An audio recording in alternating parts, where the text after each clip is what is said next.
everyone, welcome back to the Mentorship Corner. My name is thementorshipcorner. Please do subscribe and like the video and comment and ask your questions so we can all learn and grow together. Today is another video of our June business edition. And we are joined by Umek Duke, and he's going to share his business journey with us, what his business does, and also some of the lessons that he has learned along the way. So before we start, I'm going to ask you two icebreakers, name. It's just two random questions, and then we'll start with the interview. Okay. Sure. So the first one is, I had one already, but I'm thinking of changing it. Would you rather read a book, listen to a podcast, or watch a movie? I would rather listen to a podcast. Really? Why? Yeah. Because it's the quickest way to consume information, and they are interactive. As you can see, I'm behind a lot of books, so I've done a lot of books in my life. So I'm getting lazy as I grow. So podcasts, they are much more consumable. Okay, fair point. Fair point. And then the last one is, what are you grateful for today? Just one thing.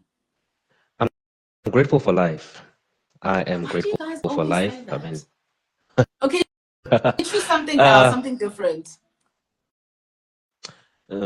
Okay, I'm grateful for the warm weather. I took a walk outside. It was so warm and serene. Understandable. I used to live in Joburg. I know what you mean. I know what you mean. All right, so getting right into our conversation. I prefer to call my interviews conversations because I just believe it's like two people having a conversation about like a particular topic. So the first question I have for you is, it's just to get to know you like a little bit better. So like a very short, brief summary of your life's journey so till now, excluding your business. You can name your business maybe at some point, but like, where did you grow up? How did you grow up? How did you end up where you are now? Okay, so let me start from the scratch. Thank you so much for inviting me onto your platform, Namtandazo. And thank you to the people who are watching. We are competing with a lot of things. You could be watching YouTube, you could be watching Netflix, but you decided to watch us today, to take a bit of lessons for yourself. So myself, my name is Mac, but my birth name is Kagiso. Those are the names that my parents gave me. So yeah, those are the names that my parents gave me. Yes, somebody says the screen is literally freezing, but confirm if you hear me. No, it's fine. I think it's her connection. All right. Yeah. So for me, my parents gave me an incredible start. I am from a unified family where my mother and father had shared commitments in terms of duty and commitment in their marriage. So we were raised with the idea of duty and commitment in marriage and in society and in everything that we do. So my parents gave me an incredible start. I was born, bred, and peanut buttered in Mafikeng, in the village called Maretsane. In the village called Maretsane. Born in 1989. 2 years after I was born, my father became a cop. He still talks about this story up to today. He said he wanted to be a teacher, but because I was born, it means that he sacrificed those dreams. So my father sacrificed his dreams, his life, his aspirations, so that he can see me become someone in life. And I've become someone in life. I believe my father is proud of me. He's still alive. So yeah, 1989. Shortly after my father became a cop, we moved to a village called Majamanto, where we had very tough beginnings. I remember there were times where my father stood awake because back then he didn't have his own house. He didn't have enough supplies to build a house, so we're renting. So he would stay awake because we would live in a rental with rats as big as this cup. So he would stay awake, protecting the family. And those were humbling beginnings. And then we later moved to another part of Majamanto where we built the house. I remember the house was not entirely roofed. The walls were erected. There were no windows. But anyway, we occupied that house because it was tough beginnings. We occupied that house, bit by bit. We lived in that house until it was fully erected. And then after that was 1993, 1994, then we moved to Mafikeng, where we had a better life. So you see, there's a track record where my father was really bending his back for his family. And then we moved to, Unit 15, where life was a bit better. And that's where we're introduced to God, Christianity. That's where I went to school, I went to public school.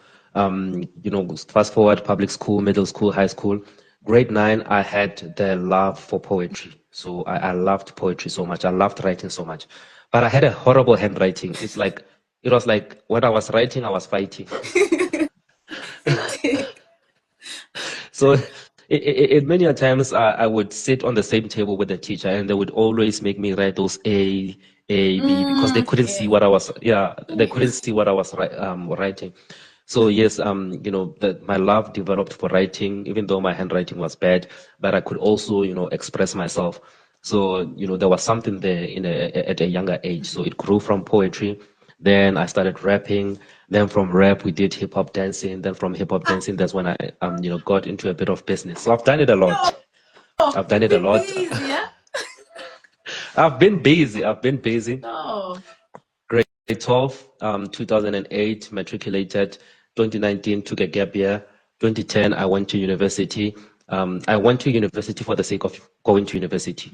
And my parents were so happy because, none of us in the family from both sides ever went to university. So I was kind of the trailblazer. I was opening the gate, for people after me to go to university. Yeah. So I did animal health. Ideally, I wanted to be a doctor, but my marks were not good. So I did animal health. Got mixed up in a few bad behaviors and bad friends, and then I ended up dropping out of school because bad behaviors. Also art. We used to do a lot of rap. We used to do a lot of dancing. So as a boy, you grow up flamboyant, thinking that that's the life. Thinking that smoking is the life, drinking is the life. Being careless is the life. So it costed me. I dropped out. 2013, I tried to pick myself together. That's when I revisited my love for writing, and it was a good fortune that I had a friend in 2013 whom we were high school buddies with. So we also shared the love of writing. So we used to influence each other so much. Then we got into business. So this guy, he used to stretch my imagination, presence of a genius, somebody who stretches you. Even to today, I believe that this guy is a genius. So he used to stretch me, used to stretch my imagination. Then that's when the business was born. Because with the writing and expressing and taking a few videos, and people started liking what we were doing. So, some were even starting to call us to say, why don't you do this for my business? Why don't you edit the way you are editing? Now, with that guy, now we're challenging each other, how to write, how to package ourselves, how to do websites, how to do graphic designing. So it was a good friendship even up to today. So we grew and raised each other. So that was where the love of business was sparked. So I would say that would be my opening statement and my life in a 2-second version. Yeah, sure. A busy life, huh? Very busy. Yeah, busy life. From a young age. Very, very busy. Are you guys still friends? Yeah, we're still best of friends. He's still a genius. He still stretches my imagination. He still does incredible things. Yeah, so we're still good friends. That's good. That's good. All right. So now moving on straight into business. Tell us about your business. What does your business do? Services, products, the works. And when did you guys start? Okay. Then 2013, 2014, that was me and a friend who decided to start a business.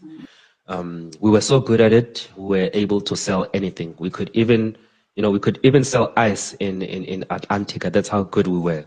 So, we started doing graphic designing, we started doing websites, and we started, attracting attention. Mind you, Mafikeng is a place where hustlers are born. So you really have to hit hard for you to be recognized and to get attention.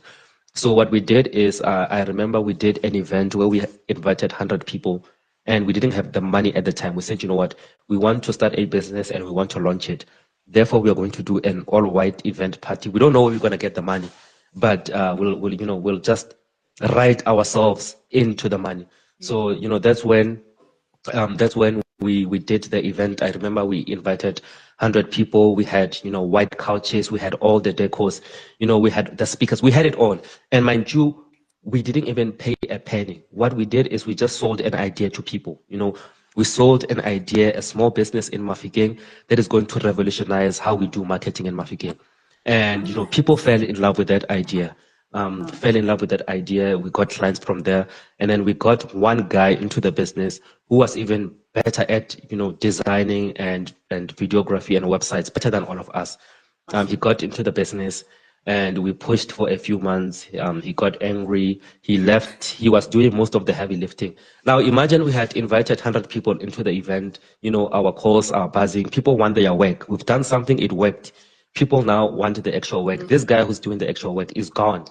So what I did is, because we're in so much trouble at the time, I wasn't so seasoned in terms of graphic design and web development. So I just decided, you know what, I'm going to try graphic designing. I'm going to try website development. I'm going to try it all. And then I started doing it. And then we later came out of trouble. And me and my friend, we went our separate ways because it was time for me to move to Johannesburg, and he also had another venture.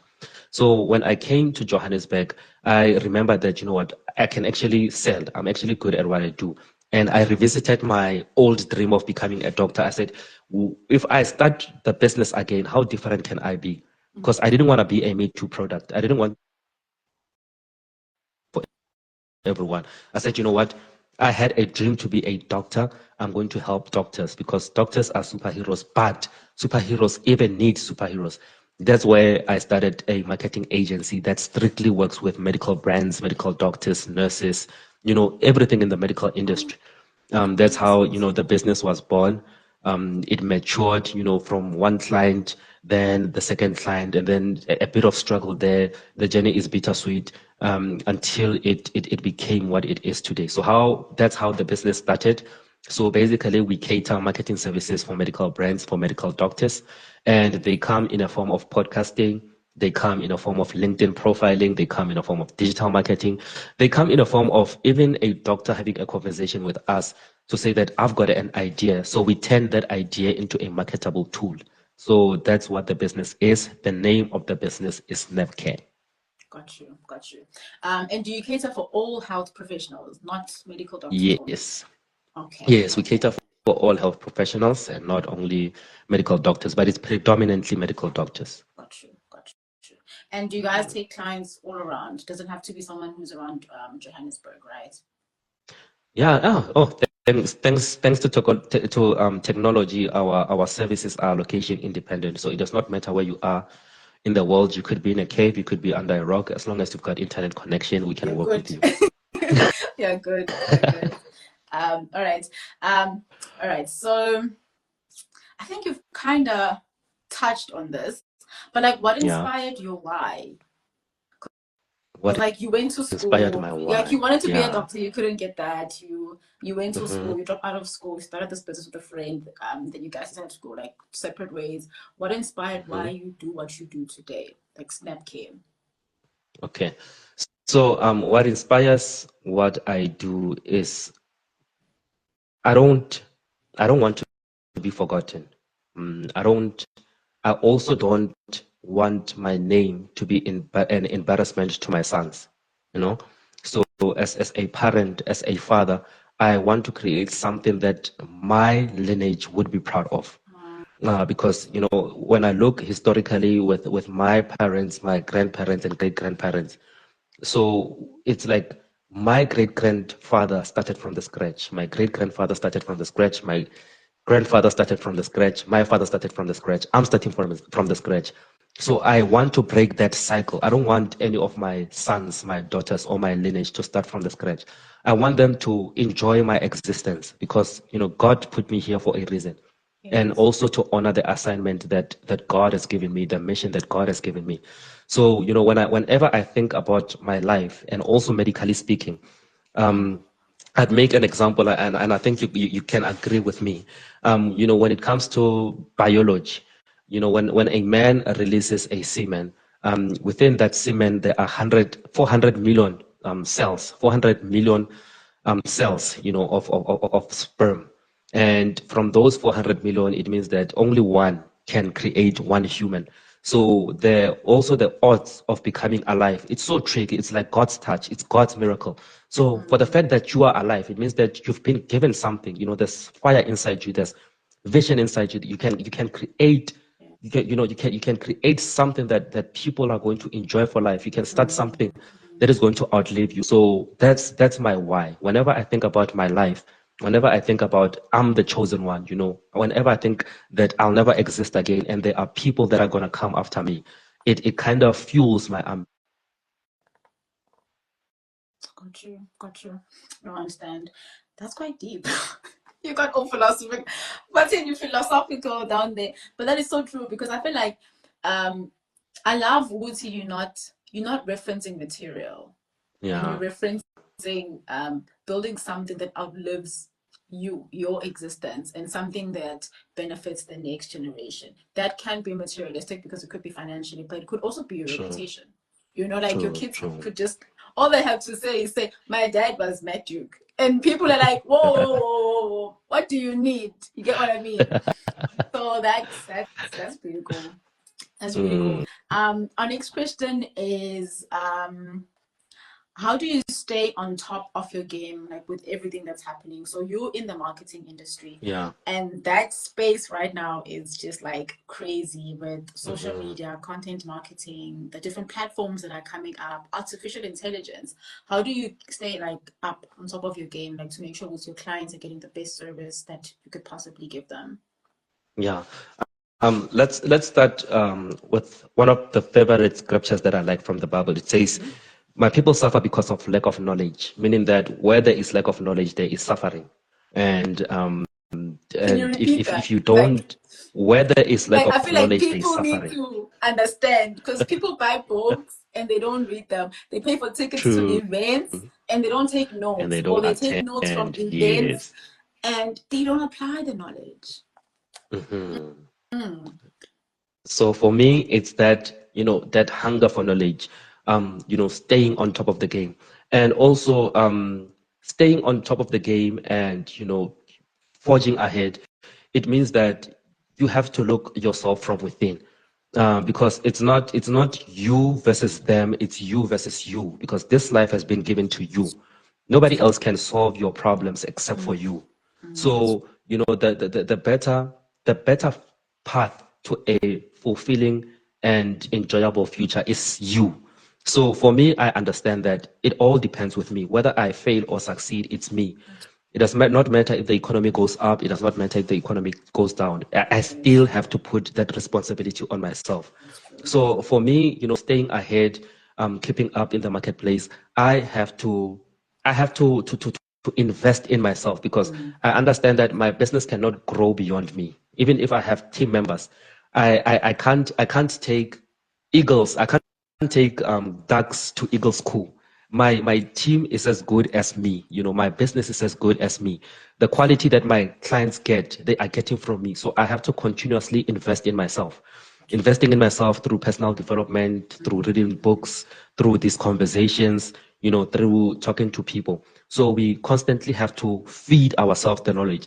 And we also have to be careful to let knowledge lead to inaction, because sometimes we feed so much knowledge that it leads to inaction.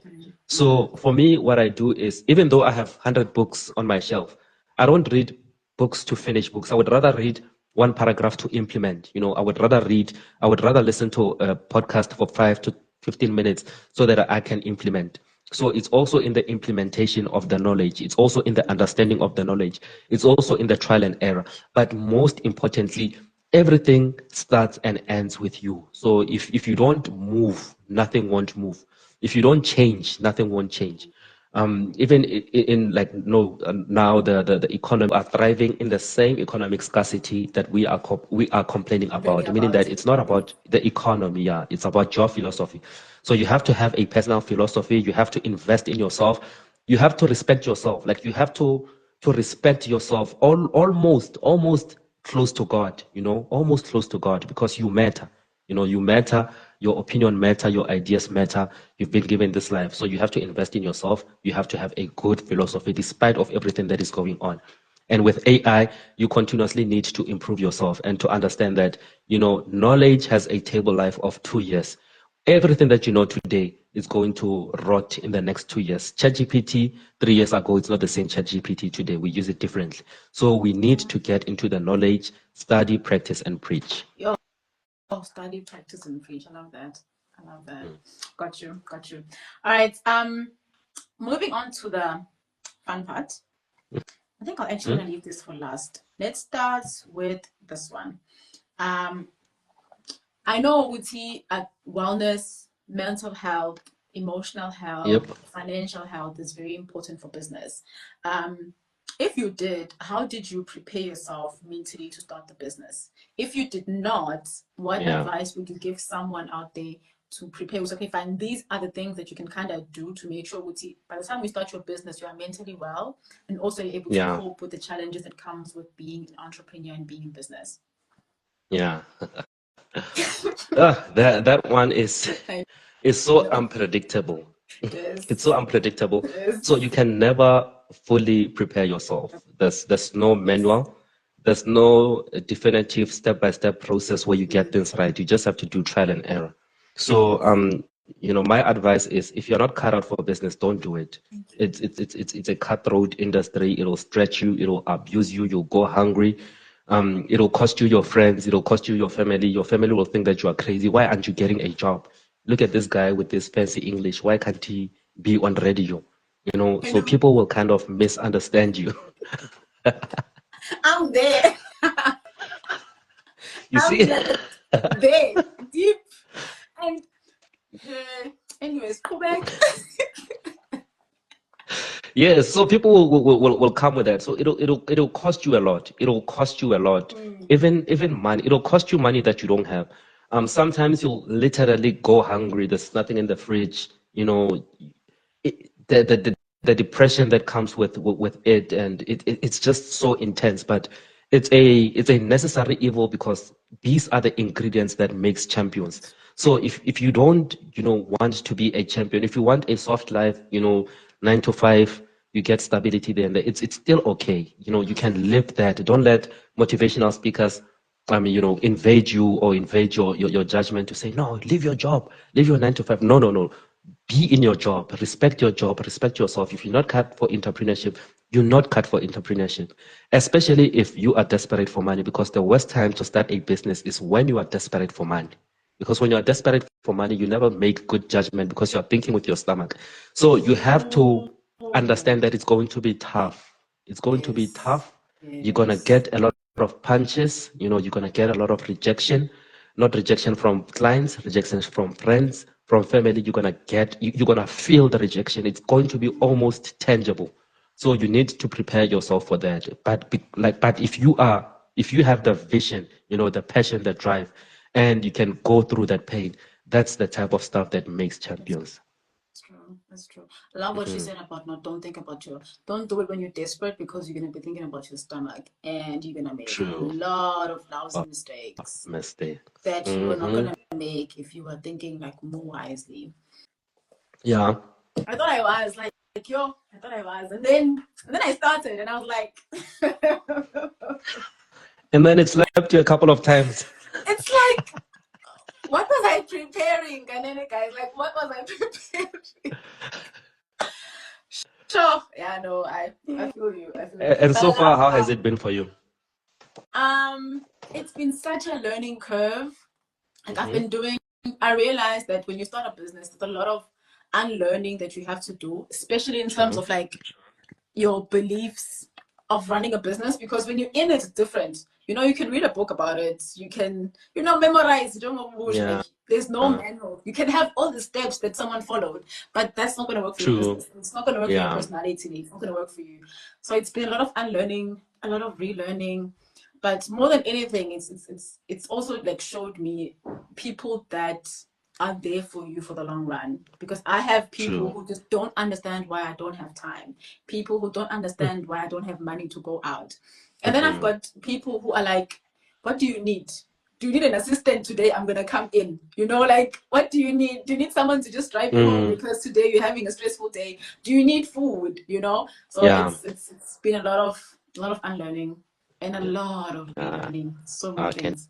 imagine. Okay, so moving on to, this is my favorite question, literally my Mm-hmm. favorite question, like with all my entrepreneurs. It's, how has the growth of your business affected who you are becoming as a person? That's a deep question. Can you say it again? How has the growth of your business, like from like the very beginning, affected Mm-hmm. the way you are becoming as a person, like it as an individual?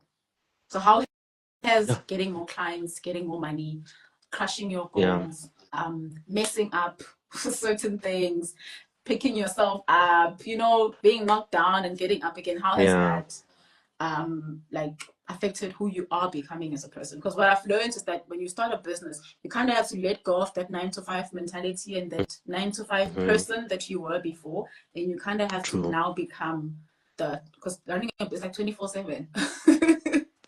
So you have to like kind of let go of the old and try Yeah. to embrace the new person that you're becoming. So how has Mm-hmm. that affected you? It had, I understand what value is, because when you go into the business, you are going because you are valuable. There's value that you're putting out in the marketplace. That's true. So there are two types of value, in business. It's the value that you become and the value that you bring. The value that you bring is what you get paid for. Doing your work, doing your tasks. That's what you get paid for. But the value that you become, that's who you become into the business. So I have learned more about who I become than what I bring into the marketplace, because who I become pays more than what I bring. So I don't invest more into the job, I invest more into myself. So I get to understand resources, that it's all about management, self-management, resource management, people management. So even in your own personal space, you don't make unnecessary moves, because moves can be costly. You also understand, just because there is a lot of movement, it does not mean that there's a lot of achievement. So even the quality of the relationships that you have, you want quality relationships, people that are going to add value into your life. So it made me appreciate value more. When you have like recently, I have team members. You also demand value from yourself, so that they can also bring value. So you also understand people management. That you have to spark the fire inside someone. It's not about us being better Dictators employees. It's also about us creatively. being better people. True, true. So value, I understand what value is. Is it the value of relationship? Is it the value of money, the value of friendship? You get to appreciate even the little things, because when it started, it was so hard. You basically, you didn't even start with what you had, because you had nothing. So you literally made miracles for you to be where you are. So whatever that comes onto your table, whether it's a relationship, whether it's a client, a friend, or whatever comes into your life, you learn to value it more, because you understand the pain of building. So with my business, that's how I have learned about value. That there's value in people, there's value in clients, there's value in friendship. Got you. There's that first phrase, that there's a phrase you said that I loved so much. You said something about you said there's value that you get paid for.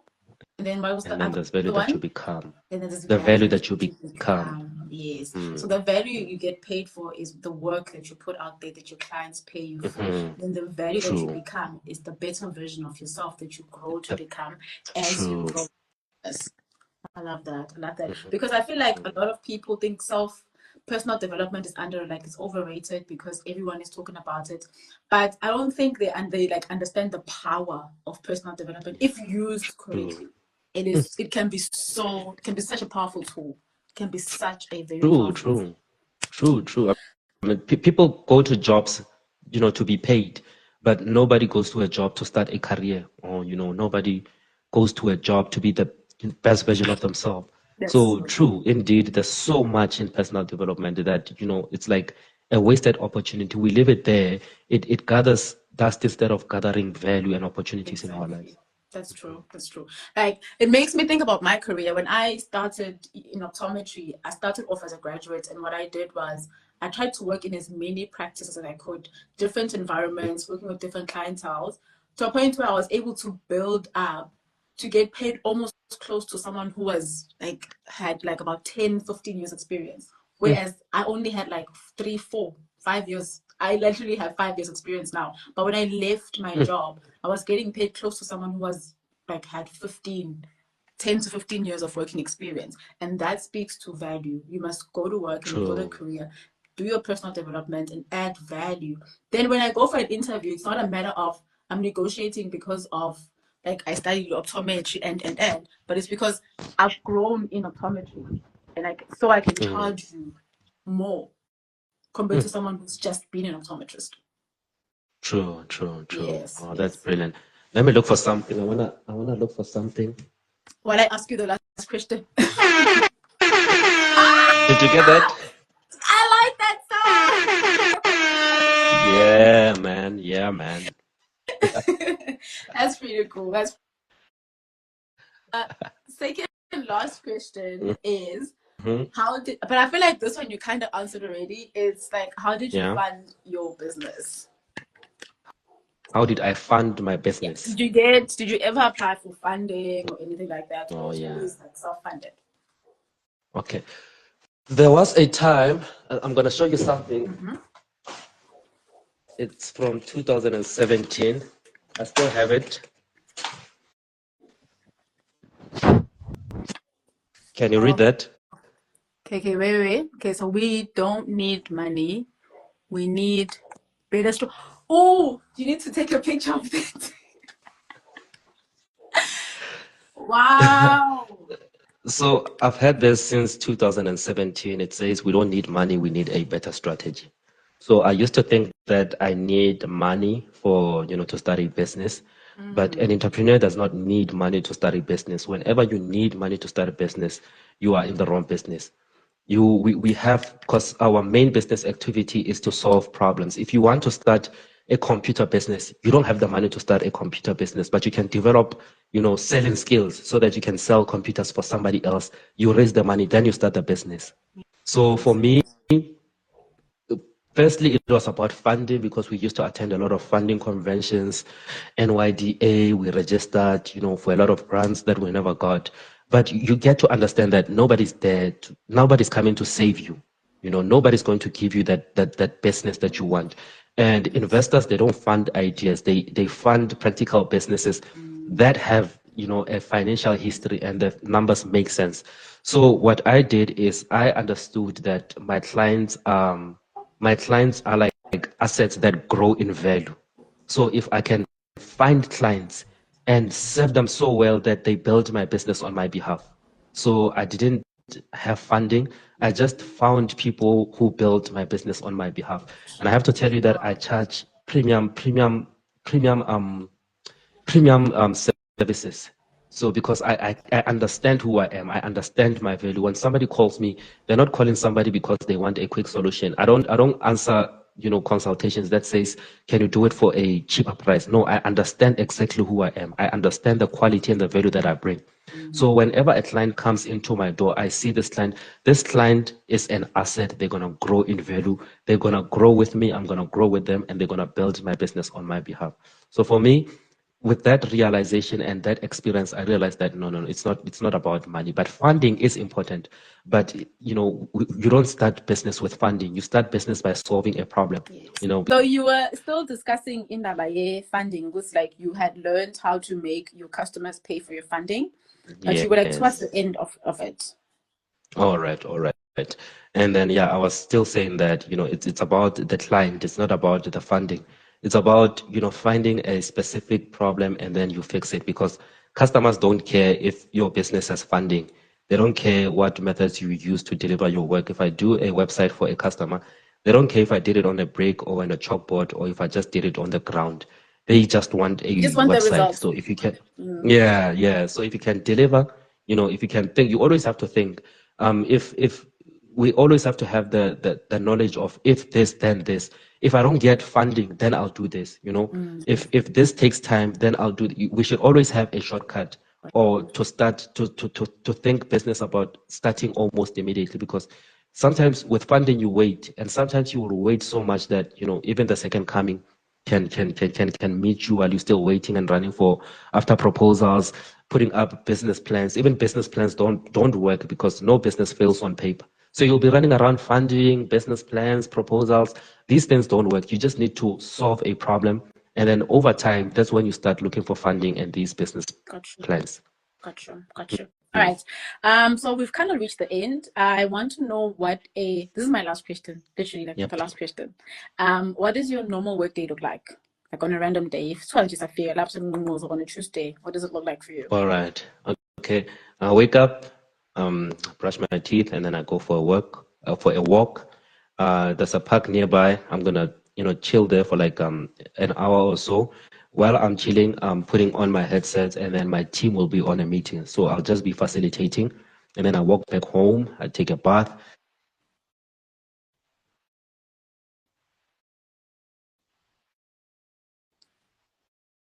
So my life is all about work, gym, work.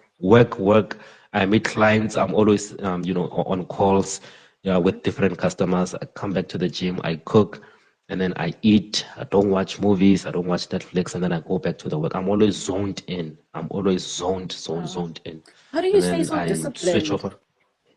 I mean, you have to understand what is at stake, because the pain of discipline weighs in ounces, but the pain of regret weighs in tons. That's true. So you have to choose your pain. Do it anyway. That's what I do. Do it when it's painful. When I have to wake up in the morning, that's literally the pain I choose. I'm like, okay, fine. It's either I go to work or I don't. If I don't, it's gonna be nice now, but what's in the future? What's the end result? And then you wake up and you do it anyway. I love that. Just do it anyway. You said the pain of discipline is in ounces, but the pain of regret is in tons. I hope you guys got that. Yeah. Do you have any last comments or any thing that you would like to share before we end the chat? All right. So maybe let me talk about my current journey and peel that page, for somebody else maybe to take a bit of inspiration from that. So I've got tons of journals. I do a lot of writing, so I've got journals, where I write, about my life. So recently, what I have done is I've thought about life as a game. Like when you play a game, you are building a character from the scratch. The character is not yet fully made, it's not yet fully fleshed. So you have to build a character from the scratch. So with my journal, I've written my journal, and then I've divided it by 2. So on the right-hand side, I'm building the character, my ideal character, the person who I want to become. Okay. The person that I'm continuously striving for. And then on the left-hand side, I write about the guy who disturbs this guy, some of the daily disciplines that I might engage in, that threatens my future. It could be maybe not going to the gym, or I know I'm on a strict sugar diet. It could be maybe, having ice cream because I know I'm going to gain weight. So I put those 2 guys side by side, the guy who I want to be and the guy who distracts this guy. And then I get to look at, the guy who I want to be. So I challenge myself. Whenever I'm being the guy on the left, I think about the guy who's in the right. I write things that he wakes up, he goes to a golf course where he's going to have meetings with a hospital CEO. They're going to be talking about this and this and that. He has a 30-year investment portfolio in a piece of land. He's going to build 1, 2, 3. Whenever he comes into the house, there's, just magical energy. His children are happy. The partner is happy. Everybody is happy to see him. So I always strive to be this guy. So in everything that I do, that's how I maintain the discipline. If I don't work, it's gonna cost me this guy, because with ill discipline and procrastination, procrastination, like you can procrastinate for a week, but it's going to cost you a year to repair. So I always stay on my feet to say, I need to be this guy. I need to be building towards this guy. So my closing statement is that there is a version of you only you can design. There is a version of your future only you can create. And the thing about the future is that the future is cheap when you buy it now. So if you work towards, changing your life today, it'll be better tomorrow. But if you don't change today, tomorrow is just going to be a continuous, it's going to be continuous and it's going to be as miserable as yesterday. So you've been given a choice. Unlike animals work with instinct. Unfortunately for a goose can only travel south. With a tree, if a tree doesn't like the environment where it is, it's bound to be there. But you are a human being. You can decide to say, I don't want to go south, I want to go north. I'm not a tree. I can move from here to be here. I don't like this job. I can change. I don't like how my life is. I can actually change. So you are the agent of change. You are the only person on earth who can take you to the life that you want, that you wish to be. And it's possible for you to create that life because it is your life. So you always have to compare yourself against the other guy. Don't look at your friend. Don't look at Mpo. Don't look at Tandeka. Don't look at Sipo. Don't look at Mandla. They have their own battles. They're carrying their own weight. Just focus on you and refining this person. And I'm telling you, one day your family is going to look at you and they say, you know what? I'm proud that this is my mother. I'm proud that this is my grandfather. I'm proud that this is my aunt. That way you would have truly lived. That's true. I love that. I love that. Thank you so much. You're welcome. Please, where do people get you on social media? I'm gonna leave your links though. So guys, yeah, I think it's gonna be easier that way. His links are gonna be in the description, contact details if you want to work with him. All health professionals, yeah, thank you so much.